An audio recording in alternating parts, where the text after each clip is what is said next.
Bismillahirrahmanirrahim. Alhamdulillahi Rabbil Alamin Ar-Rahmanirrahim. Allahumma salli ala Muhammad wa ala ali Muhammad. Assalamualaikum warahmatullahi wabarakatuh. Kepada yang saya hormati pengurusi majlis, terima kasih atas kata-kata dan ucapan-ucapan yang baik. Kepada Al-Fadhil Tuan Guru Datuk Dr. Mahfuz Mohamad, Pesuruhjaya PAS Negeri Selangor, Johor. Banyak sangat program Selangor, Johor, Melaka. Johor, insya-Allah Selangor juga nanti, insya-Allah. Ahli Majlis Syura PAS Pusat yang saya hormati, yang berbahagia Ustaz Abdullah bin Husin, mantan Pesuruhjaya PAS Negeri Johor. Yang saya hormati Cikgu Bat, Ketua Bahagian Bersatu Podikson. Tadi Saudara Zamri bin Haji Ahmad, Ketua Bahagian Bersatu Seri Gading. Saya juga difahamkan Saudara Rizwan Salamon, Ketua Pemuda Badan Perhubungan PAS Negeri Johor bersama dengan kita. Kepada rakan-rakan dari Perikatan Nasional, rakan-rakan daripada Bersatu, rakan-rakan daripada Parti PAS, pemimpin-pemimpin masyarakat, tuan-tuan, puan-puan yang saya hormati sekalian. Kita sekarang berada dalam satu situasi di mana rakyat kena faham tentang isu-isu yang sedang berlaku di peringkat nasional. Sebelum saya masuk tentang rang undang-undang Akta Pembaharuan Semula Bandar, dalam bahasa Inggerisnya URA, tuan-tuan dan puan-puan mungkin terlepas pandang dalam kehangatan dan kepanasan serta semangat kita melawan rang undang-undang yang telah dibentangkan oleh Yang Berhormat Menteri KPKT pada waktu, ketika dan minggu yang sama. Ada satu lagi rang undang-undang yang telah pun diluluskan. Dan rang undang-undang itu diberi nama Pembekalan dan Pemerolehan. Dalam rang undang-undang tersebut, tuan-tuan dan puan-puan, kita dapati sekarang ini Menteri yang terbabit dengan kewangan, yang juga Perdana Menteri, sekarang ini mempunyai kuasa untuk tidak mengikut jawatan kuasa yang meluluskan peruntukan. Malah kuasa yang diberikan di dalam rang undang-undang ini membenarkan Menteri in charge of Kewangan dan juga Perdana Menteri untuk memberikan pemerolehan kontrak dan sebagainya tanpa had ceiling. Tanpa had ceiling bermaksud dia boleh mengenepikan nasihat daripada jawatan kuasa dan dia boleh choose atau pilih sesiapa sahaja untuk dapat kontrak tersebut. Ini daripada sebuah kerajaan yang semasa masih lagi menjadi pembangkang, bercerita tentang tata kelola, good governance dan sebagainya. Tetapi apabila tiba di kerusi empuk Putrajaya, sebaliknya berlaku. Kenapa saya katakan penting untuk kita faham apa yang sedang berlaku? Kerana kalau kita tidak faham, tidak mahu lihat, tidak mahu dengar, tidak mahu baca, tidak mahu mengikuti perkembangan yang berlaku di Putrajaya, kita akan ketinggalan. Saya diberi peluang untuk hadir hari ini di Batu Pahat bagi menjelaskan tentang rang undang-undang APSB. Dan apa yang saya ingin kongsikan dan saya akan nyatakan, dia bukannya khayalan, dia bukannya mimpi, dia bukannya permainan. Ini merupakan satu rang undang-undang yang telah pun didraftkan, telah pun disediakan, malah telah pun separuh dibaca di Dewan Rakyat. Apabila kita mula bercakap dan protes, menunjukkan rasa tidak puas hati, membangkitkan kerisauan kita, tentang rang undang-undang ini pada mungkin 5 atau 6 bulan yang lepas, antara perkara yang kita dikritik, kita dilabel sebagai resis. Kita dilabel sebagai tidak mahu majukan orang Melayu. Kita dilabelkan sebagai ingin orang Melayu duduk sahaja di flat yang kotor, usang dan sebagainya. Malah itulah permainan mereka. Kalau tuan-tuan dan puan-puan masih ingat, YB menteri tersebut, dia sewa 2 atau 3 biji bas. Dia bawa ahli parlimen semua pergi melawat kawasan-kawasan flat usang yang kotor, tidak terjaga.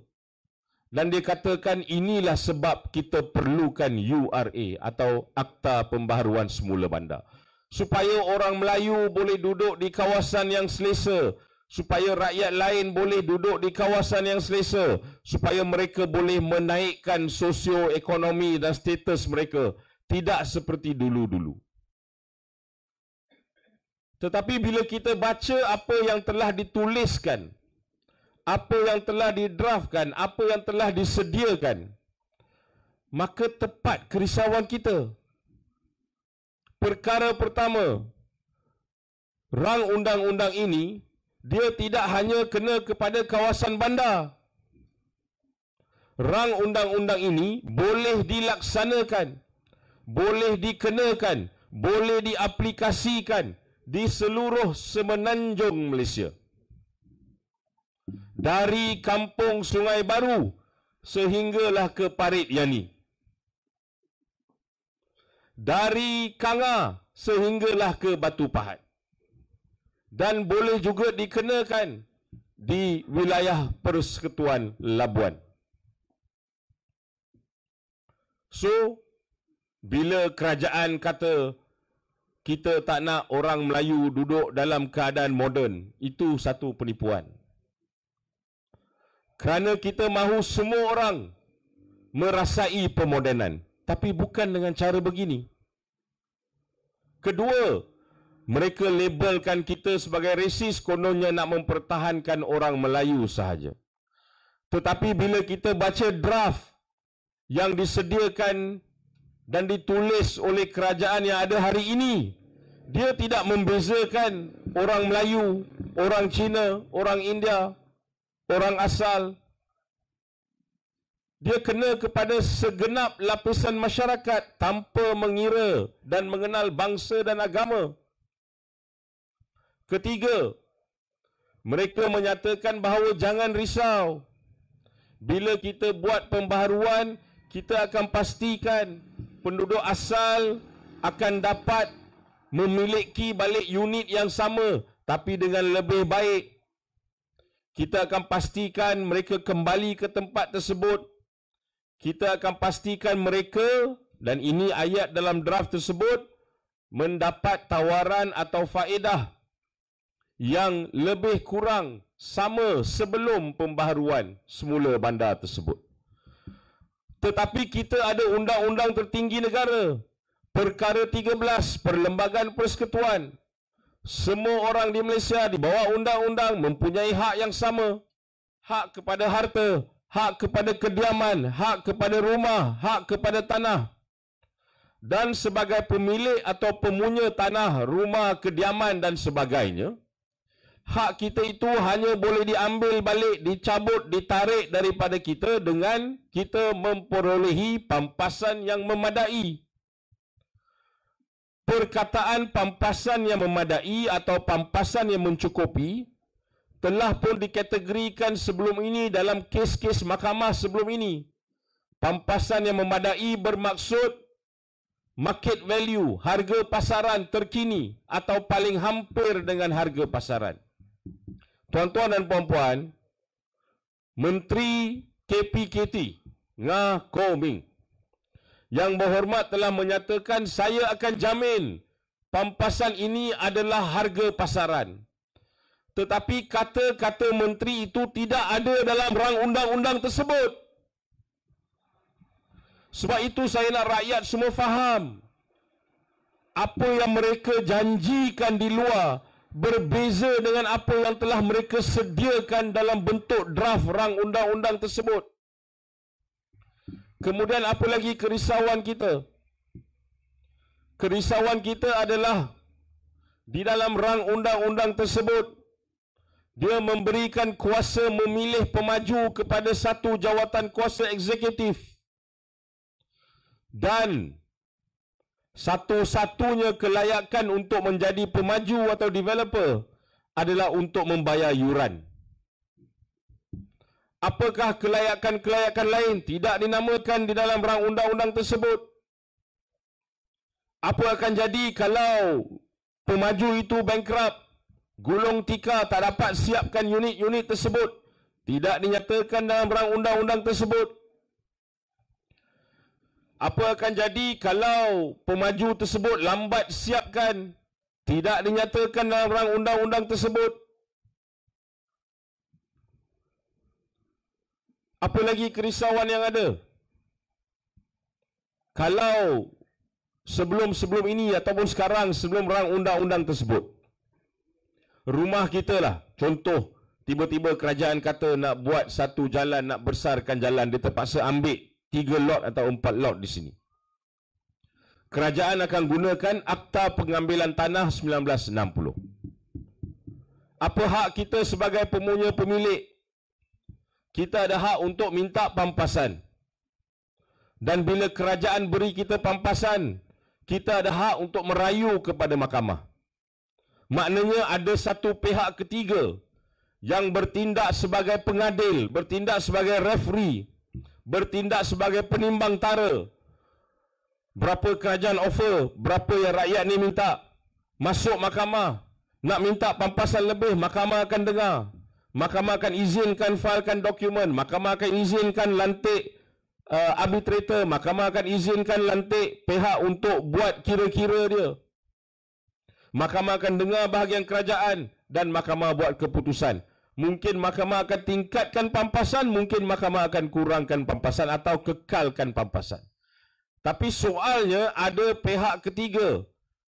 Dan benteng itu adalah mahkamah atau sistem kehakiman kita. Daripada kita dielak sebagai orang yang mungkin lemah, kerajaan kuat, dia boleh tekan rakyat, tapi ada mahkamah yang akan jadi benteng. Tuan-tuan dan puan-puan, jangan terkejut. Kerana di dalam rang undang-undang APSB URA ini langsung tak disebut mahkamah. Langsung tidak disebut. Kalau kita tidak puas hati, boleh tak kita bawa perkara ini ke mahkamah? Langsung tidak disebut. Kemudian ada satu individu di bawah rang undang-undang ini yang mempunyai kuasa yang amat tinggi. Antara kuasa yang ada, dia boleh ubah dan buat pelbagai kaedah-kaedah lain. Dia juga boleh ubah ambang persetujuan kalau sekiranya perlu. Dan ianya adalah menteri yang terkait dengan rang undang-undang ini, Menteri KPKT. Sebelum ini, isu berkaitan tanah di bawah kuasa negeri. Tapi di bawah rang undang-undang ini, kerana ianya di bawah perbandaran atau pembaharuan, pembangunan, rejuvenation dan sebagainya, dia gunakan kuasa eksekutif dan kuasa negeri bersekali. Maka kita lihat seolah-olah isu berkaitan federalism dengan state itu berlaku kembali, di mana persekutuan nampaknya ingin menelan kuasa negeri. Sebelum ini, kalau kawasan kita ingin diambil, dia kena ada persetujuan semua penduduk, semua pemunya, semua pemilik. Tetapi di bawah rang undang-undang ini, cukup kalau bangunan itu berumur 30 tahun ke bawah. 80% setuju, 20% kena ikut. Kalau bangunan terbengkalai, 51% setuju, 49% yang lain kena ikut. Dan rang undang-undang ini menyatakan dengan jelas umur bangunan. Kalau bawah 30 tahun, ambang persetujuan 80%. Bermaksud apa tuan-tuan dan puan-puan? Kalaulah bangunan itu berumur 2 tahun pun dia boleh juga laksanakan kalau dia mahu. Kuasa yang amat besar wujud di dalam rang undang-undang ini. Dan saya pohon tuan-tuan dan puan-puan fahamkan apa yang saya nak cakap ni. Isu ini bukan sahaja isu orang Melayu. Isu ini isu rakyat Melayu, Cina, India dan pelbagai kaum yang lain. Kita sedang berhadapan dengan perang kapitalis. Kita berada dalam satu peperangan kelas, a class warfare. Saya beri satu contoh sahaja. Belum ada ura, kita dah dengar tentang isu Kampung Sungai Baru. Saya tak mau bercerita tentang isu aspek mahkamah. Itu biar mahkamah putuskan pada 3 Oktober. Sama ada ianya Malay Agricultural Settlement, ianya Reserve Melayu, boleh diambil alih, boleh dibeli, boleh dimajukan. Itu biar mahkamah tentukan, telah pun ada dalam mahkamah. Tapi saya nak bawa pemahaman tuan-tuan dan puan-puan kepada konsep kapitalisme ini. Gross development value, jumlah keseluruhan kos keuntungan yang boleh diambil keseluruhannya daripada Kampung Sungai Baru 9.6 ekar itu 2.6 bilion ringgit. Kos pampasan dikabarkan yang telah dibayar adalah sekitar 65 hingga 70 juta ringgit. Kos keuntungan kira-kira kasar kepada developer bagi projek tersebut dianggarkan lebih kurang 1 hingga 1.3 bilion ringgit. Pemaju ini di Kampung Sungai Baru, dulu namanya KL Gateway, sekarang telah berubah nama, merupakan pemaju yang sama, kumpulan yang sama, individu-individu yang sama yang terlibat dalam projek pemajuan di lembah pantai Kampung Kerinci.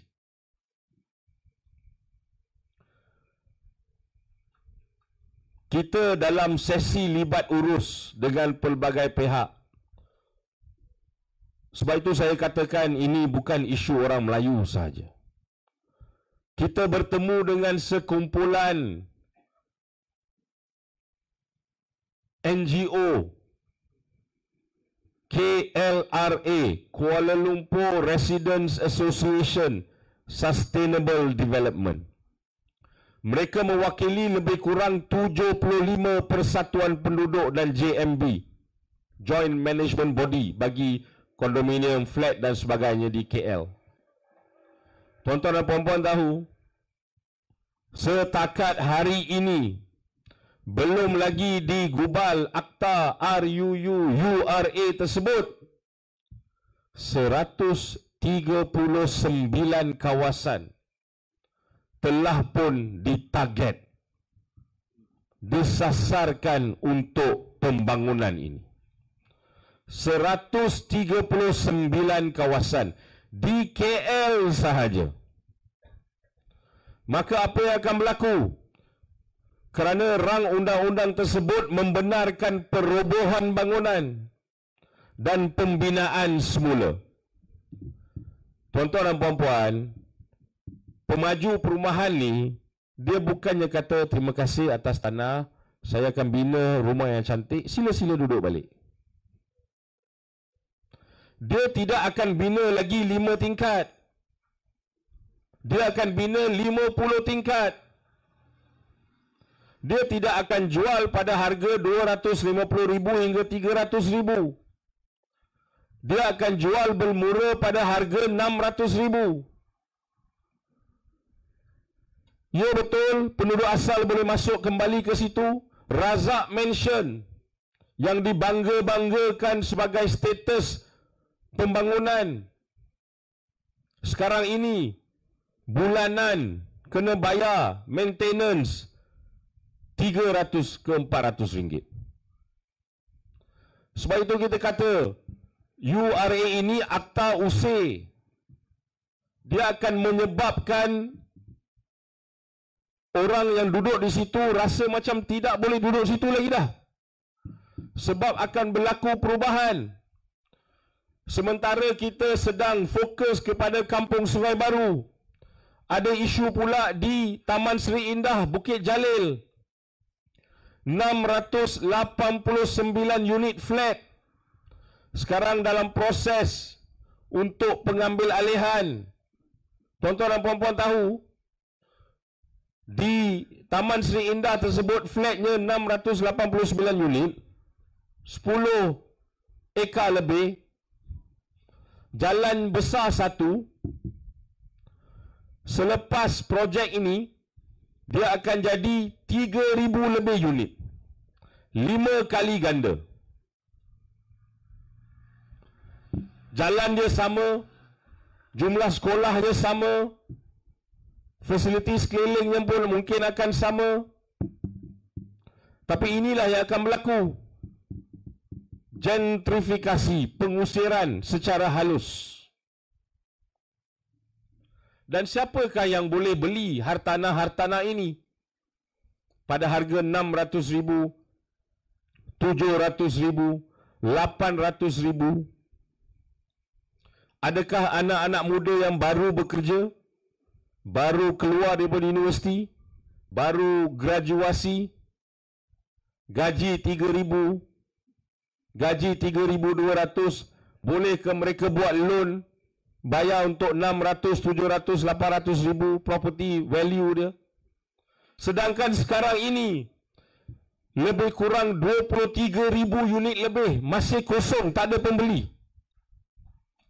Tetapi demi kuasa, demi menghalalkan cara, memberi kuasa yang besar kepada developer, perkara ini ingin diteruskan. Ada yang berkata, okey, kalau kita tidak mahu RUU URA, apa yang kita nak cadangkan? Dengar elok-elok kepada menteri, kepada kerajaan dan juga kepada pemaju. Kalau you nak juga ambil tanah rakyat di situ, pastikan satu unit campur satu unit yang lain. Kalau berani lah. Satu unit untuk tuan-tuan dan puan-puan sebab duduk asal di situ, satu lagi unit tambahan untuk tuan-tuan dan puan-puan sewakan collect setiap bulan. Kalau pemaju berani. Tak berani, tak apa. Tuan-tuan dan puan-puan dah buat keuntungan 1.3 bilion. Kalau berani, 30% bagi balik keuntungan kepada rakyat di situ. Kalau beranilah. Tak berani juga. Sebab apa? Sebab mereka hanya fikirkan wang ringgit. Sebab itu saya katakan ini peperangan kelas. Isu ini isu teras kepada rakyat, bukan orang Melayu saja. Bila kita mula bersuara 5-6 bulan yang lepas, kita dilabel resis, saya dah nyatakan tadi. Tapi bila kita baca balik akta itu, dia kena kepada semua orang. Jentolak developer, jentolak oleh kontraktor, jentolak oleh pemaju, dia tidak kenal ni rumah orang Melayu, rumah Cina, rumah India. Dia hentam je. Ini memerlukan kata sepakat daripada kita semua. Sebab itu saya hadir di sini. Selepas ini kita ada beberapa siri lagi. Besok kita di Lembah Pantai. Kemudian kita di Shah Alam. Kemudian kita di Gombak. InsyaAllah. Di Bandar Baru Bangi. Kita nak beri penjelasan sepenuhnya supaya rakyat faham. Dan supaya rakyat faham apa yang sedang berlaku. Saya risau. Saya risau kerana saya lihat rakyat kadang-kadang tidak melihat benda ni ke hadapan. Dulu Tun Dr. Mahathir pernah pesan kepada saya, tuan-tuan dan puan-puan mungkin dengar juga penulisan beliau, membaca penulisan beliau. Kerisauannya 5, 10, 15 tahun akan datang. Orang Melayu makin jauh, makin keluar daripada bandar ke pinggir hutan. Nampak gaya macam tu lah sekarang ni. Nampak gaya macam tu. Kalau kita tidak melawan.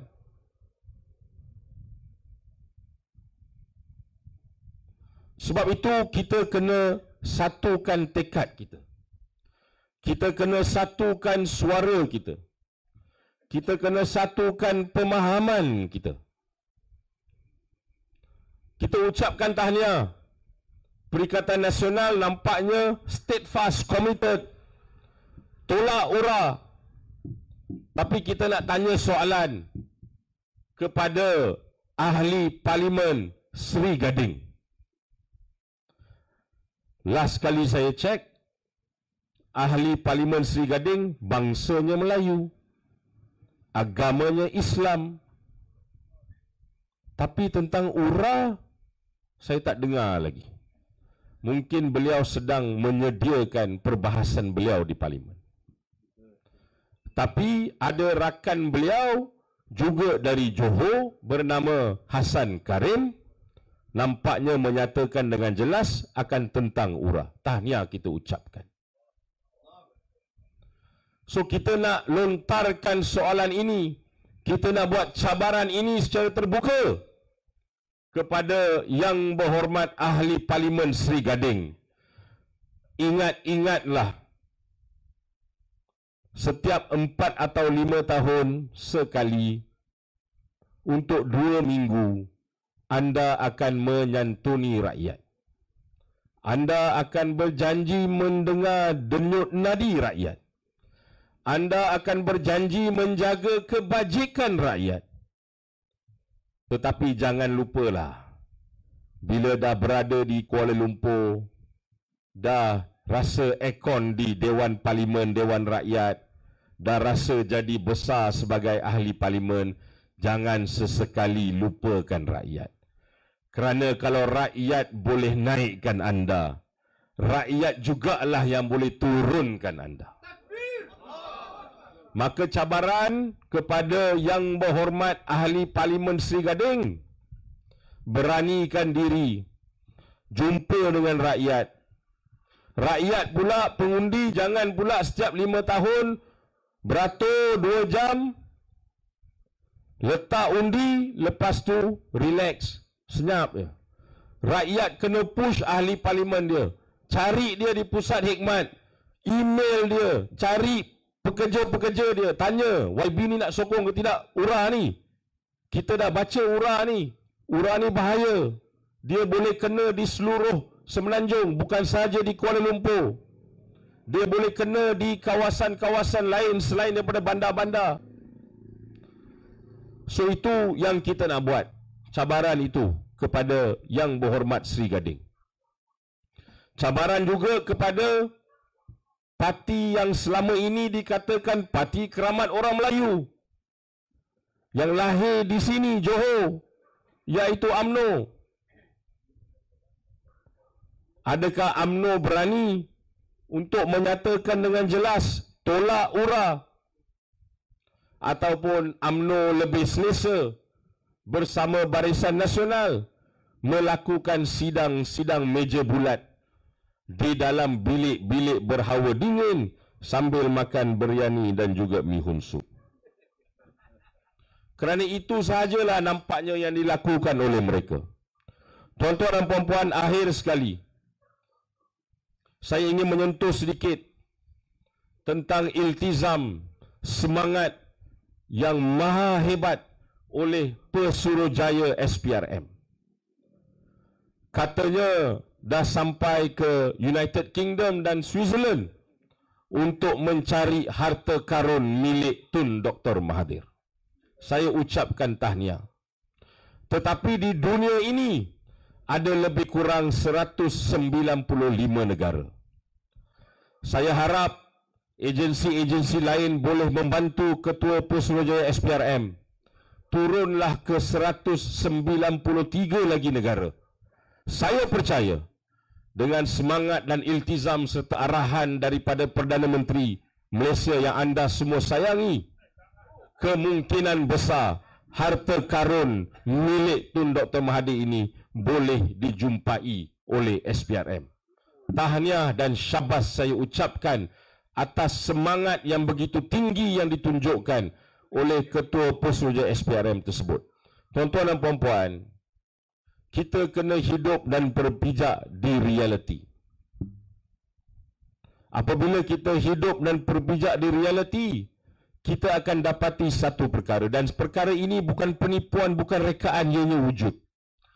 Daripada 1981 hingga tahun 2003, Yang Amat Berbahagia Tun Dr. Mahathir Mohamad menyandang jawatan sebagai Perdana Menteri selama 22 tahun penggal yang pertama. Kemudian daripada tahun 2003 ke 2018, beliau tidak menjadi Perdana Menteri. Ada 15 tahun jangka masa tersebut. Dalam jangka masa 15 tahun tersebut, ada Perdana Menteri Malaysia yang kelima dan Perdana Menteri Malaysia yang keenam.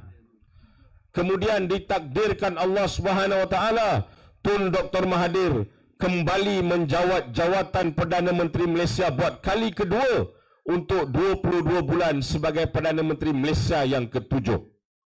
Dari Februari 2020 sehinggalah sekarang, ada tempoh masa 5 tahun, telah ada Perdana Menteri Malaysia yang ke-8, Perdana Menteri Malaysia yang ke-9 dan Perdana Menteri yang ditunggu-tunggu oleh dunia, iaitu Perdana Menteri Malaysia yang ke-10.